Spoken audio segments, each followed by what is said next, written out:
Toss ఓడిపోయింది. ఏం కాదులే, టాస్ ఓడిపోయినా సరే ప్రతిసారి మనమే గెలుస్తుంది. Be positive. ఓ క్యాచ్ డ్రాపా, ఒక్క వికెట్ కూడా పడలేదా? 52 కొట్టేశారుగా, కష్టమేలే ఇంకా మ్యాచ్. ఎవడురా నువ్వు?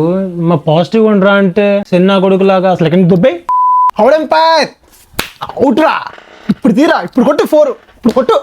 చూసావా వికెట్ పడింది? పిల్ల నా కొడక, ఒక్కదానికే దేశద్రోహి నా కొడక. అమ్మాయి బాగుంది కదా. మా స్పిన్నర్స్ లేకపోతే ఏమైపోయింది మ్యాచ్. 252 పెద్ద టార్గెట్ ఏం కాదు. బాల్ టు బాల్ సింగిల్ తీసుకున్నా, మంచిగా గెలిచి చూపిద్దాం. ఛాంపియన్స్ ట్రోఫీ కప్పు ఎత్తాల్సిందే. 6 రోహిత్ భాయ్ ఫుల్ షాట్ ఆడాడంటే 6 వెళ్ళాల్సిందే. 6 50 కొట్టాడు Rohit Sharma. Good partnership, good partnership. 65 no loss రా. ఇంకా 180 కొట్టాలిగా. పోరా సిన్నా కొడక.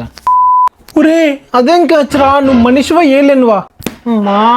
ఓకేలే, విరాట్ కోహ్లీ వస్తాడు. విరాట్ కోహ్లీ మంచిగా ఆడాడు చూడు దేవుడా. విరాట్ కోహ్లీ అవుట్ ఏంట్రా?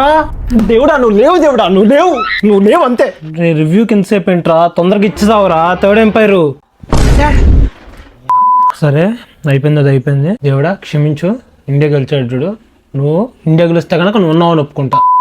శ్రేయస్ అయ్యర్ మాత్రం కనిపించింది సూపర్ మ్యాన్ ఈ టోర్నమెంట్ కి. సూపర్ ఆడుతున్నాడు. Nice KL Rahul, keep it up. కుంఫు పాండ్యారా, అది 6 మజాకనా. 4 ఇండియా వన్ ద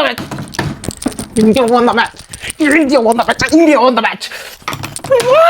రే బోసిడీకే ఇండియా గెలిచిందిరా, కప్పు లేపిందిరా. మాకు తెలుసులేవా. నాకు తెలుసు దేవుడా, నువ్వు ఉన్నావు, నువ్వు గెలిపించావు మ్యాచ్. నాకు తెలుసు నువ్వు ఉన్నావు. విరాట్ కోహ్లీ రోహిత్ శర్మ మంచి అసలు బాండింగ్. టీమిండియా హ్యాపీగా ఉంటే మనం హ్యాపీగా ఉన్నట్టే. అలాగే క్రికెట్ అంటే పడి చచ్చిపోయి మీ ఫ్రెండ్స్ని ట్యాగ్ చేయండి. కంటెంట్ కనుక మీరు కూడా కనెక్ట్ అయితే కనుక లైక్ చేయండి, షేర్ చేయండి, ఫాలో చేయండి ప్లీజ్.